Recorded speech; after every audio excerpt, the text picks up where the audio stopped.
So now it is time to address that 14-3 embarrassing performance by the Buckeyes in the Cotton Bowl. And I would like to say, I thought every reaction the night of was pretty fitting. Your backup quarterback, who had been up until like what, week 2 or week 3, a serious part of a quarterback competition, went out there against a Missouri team that, by the way, Missouri's a nice team. And Eli Drinkowitz has done a good job to the surprise of me and many who followed him at App State and thought him a careerist little B. Well, he has proven to be a good football coach. In Missouri, that's a tough place to win, and he did that. Now, I digress. I thought all the reactions on the day of were appropriate. I think as we have moved on from it, which were, by the way, which were frustrations at the quarterback spot, which were frustrations at the offensive line and how they played. The defense played well enough to win. I thought other guys on the offense played well enough to win. And I thought, honestly, I felt bad for Travion Henderson, who looked like one dude trying to do a million things out there. But as I reel it in here, the thing that what I think is interesting is every time something bad or even perceptionally bad happens at Ohio State, I think there's this thought of, oh, this is now the worst. And it brings out the John Cooper tropes, and it brings out the sky is falling. And the reality is, I don't know how anyone can come off the last 6 weeks of Ohio State football and feel remarkably sunshiny and, oh, everything's great and nothing's the matter. And I think if Ryan Day still thinks that he can get by with small changes to better himself for next year, right? If he is not convinced over the last from Michigan to Missouri that maybe more than a tweak or two needs to happen. And when I say tweak or two, I mean like one coach being fired. If he still thinks that, then he is probably doomed. But the doomsdayers that are certain that Ryan Day should be fired today because of the Cotton Bowl, like let's all be honest here. Unless you were in the Final Four of the playoffs, nobody's going to play the same way they did when it was Ohio State, Michigan. And you're not going to have the same team, the same fire. It's just there's such a long gap between the bowl season and, the conference title games. Like so much happens. Now, when you come out and you have the starting center, who, by the way, didn't play a single snap in the Cotton Bowl, come out and say, oh, yeah, we really didn't practice at all leading into that game. When you start to realize that Ryan Day was out hitting the road trying to recruit to save this class, and that and there were multiple staff assistants, this is a report, that multiple assistants didn't show up for key meetings during your prep time for the Cotton Bowl, those are all real concerns. And the simplest way for Ryan Day to right the ship is to kind of go full-on dictator here, is to basically do what you and I know Urban Meyer would do, which is fire some dudes, stomp around, put his D on the table, and do what you're going to do. I don't know if he'll do that, but that's the simple fix right now to reclaim his power in Columbus, because it's apparent that things – I'll tell you this. Well, who is the offensive lineman that spoke on a podcast? Hinsman? Yeah, it was the center, Carson Hinsman, yeah. Yeah, I'm going to tell you right now. That ain't happening with Papa Herbs. That ain't happening with Jim Tressel. Yeah. So I think those things are things we can look at and go, man, you failed a basic test here. But to say that Ryan Day needs to be fired today because of the Cotton Bowl, no. Am I more concerned today after seeing the fight that team put up? Yes. Am I more concerned with every bit of reporting? And do I think that Ryan Day's balls are this close to the bandsaw? 100%.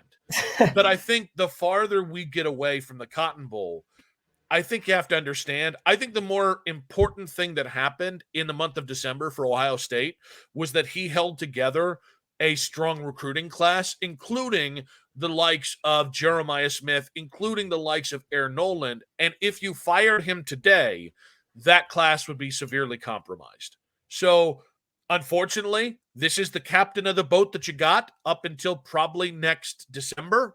But the reality is, it's now on Ryan Day to right the ship, to get things pointed in the right direction, because whether it's the Cotton Bowl or not, you got worked.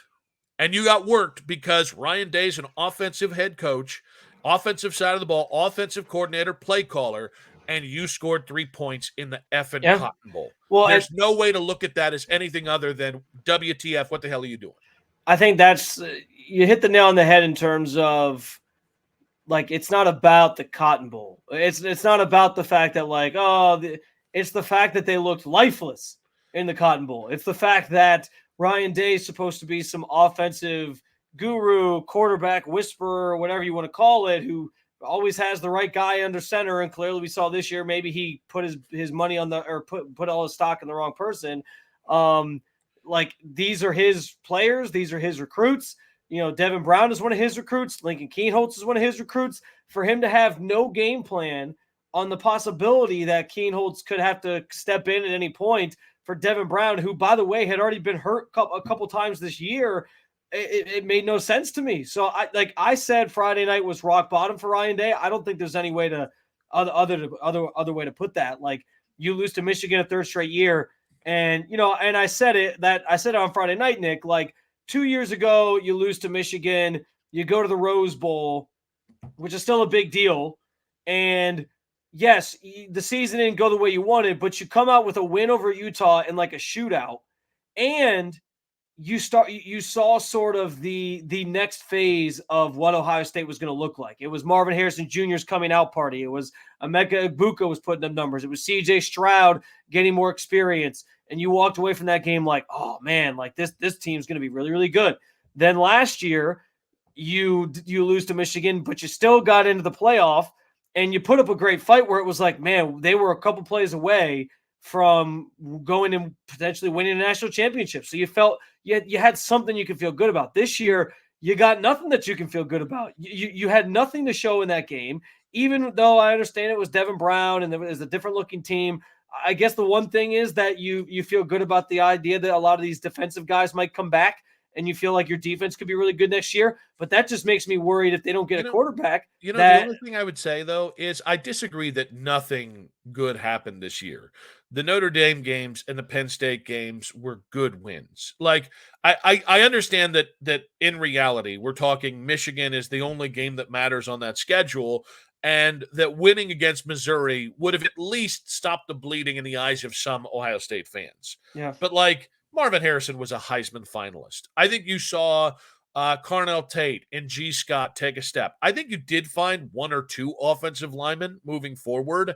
You just need about three more. I don't think it's not so much that I don't think anything good happened this season as much as it's like you had something to feel good about going into the next year at the end of these previous seasons, even though you lost to Michigan. Whereas this year, the only thing you're hanging your hat on is a recruiting class that you might not even see a lot of these guys playing for two years from now. So like right now, you don't have the quarterback in the transfer portal coming. We don't, that might change. And we're going to get into that. I know.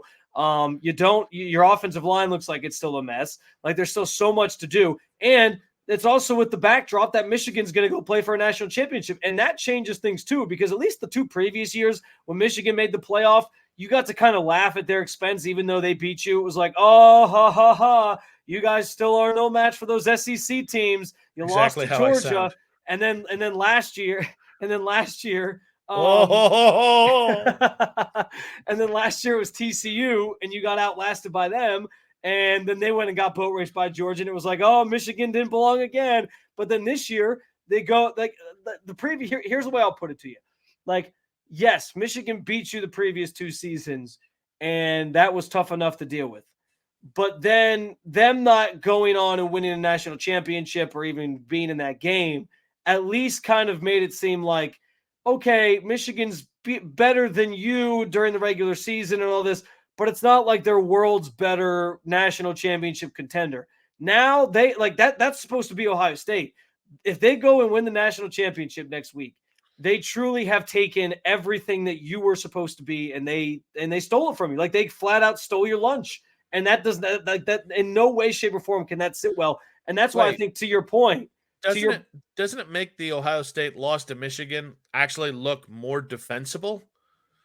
Like if they go and win the national title, and again, you and I both agree, none of these teams are the dominant level we expect them to be normally. There's no monolithic Georgia. There's no monolithic Alabama. There's no monolithic Ohio State. But isn't it a better look if Michigan goes and wins a national title, considering how close that game was? And it really came down to two awful plays by Kyle McCord.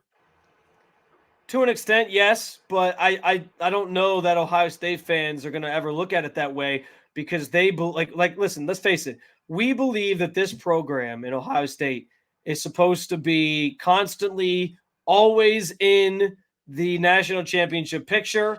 That was the trajectory of this program for so many years under Urban Meyer, even Jim Tressel before him. Like you were there and Michigan had sort of faded into the darkness. Now, all of a sudden, and you knew it wasn't going to last forever, that Michigan was going to not beat you. It's one thing for them to beat you. It's another thing for them now to have the image that you're supposed to have of being that national title contender. And that's where they're at. Like they will have at this point taken everything from you, and you're left kind of holding the bag here, which is why, to your point on Ryan Day, I do think if this isn't the wake-up call, if sitting at home and watching Michigan go to the national championship after you put up 3 points in a pathetic effort in the against Missouri, if that isn't enough to get you to motivated to go full dictator and take this thing over and direct it the way it needs to be, then I don't know what's going to be the wake-up call for him. And it really is like 2024 will really be just him following his marching orders to a slow end to his time in Ohio State. Like that's what the path he's on if he doesn't do exactly what you sort of laid out. So this is again where you and I just diverge a little bit because I think he's smart enough to know the Big Ten is going to look a little different next year, not just with the addition of more schools, but more importantly, Michigan's probably not going to be Michigan next year. Who knows if Harbaugh is going to be there? It actually might be better if JJ McCarthy's starting than if we go full orgy because Alex Orgy looks like a full-blown unit. So that is where, like, I still think we're talking about let's make some changes here, but I think some of that change is Ryan Day needs to be more open to Ohio State fans, and this is something we've talked about a lot with Stefanski. When you are winning, you can get away with anything, right? You can say nothing. You can talk about every cliche in the book, right? You can flat out lie to the media and to the fans about injuries. But when you're losing, and in this case, it's insane to think about because they lost 2 games. But yes, Ohio State lost the most important game of the year, the 3rd straight year that Ryan Day has done that, and they haven't won a national championship since Urban Meyer was the head coach. So that is for Ohio State, that is losing. And so, last year Ryan Day did if it's in the best interest of the team stuff about, losing play calling. And then turns out he didn't give up play calling. And every other change, whether it was a quarterback battle or every other change that they could have made last year, he hemmed and hawed or did the oh shucks thing. Well, you can't do that now.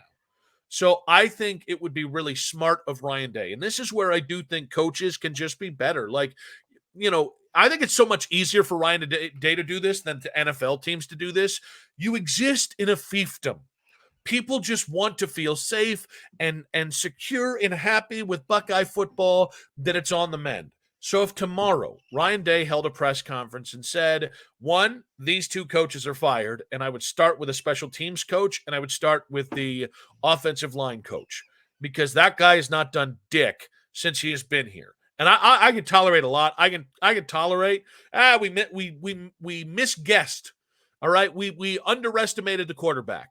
I can tolerate that because you've got a track record of good quarterbacks. I cannot watch another bad, piss-poor offensive line performance from Ohio State. And it took Jim Knowles how many years to fix the D-line? And it still isn't perfect, but at least you got it where it needs to be, to where that defense could only give up 14 points to a pretty damn good Missouri offense. I can put up with a short-term setback for a long-term, whatever the hell that line is.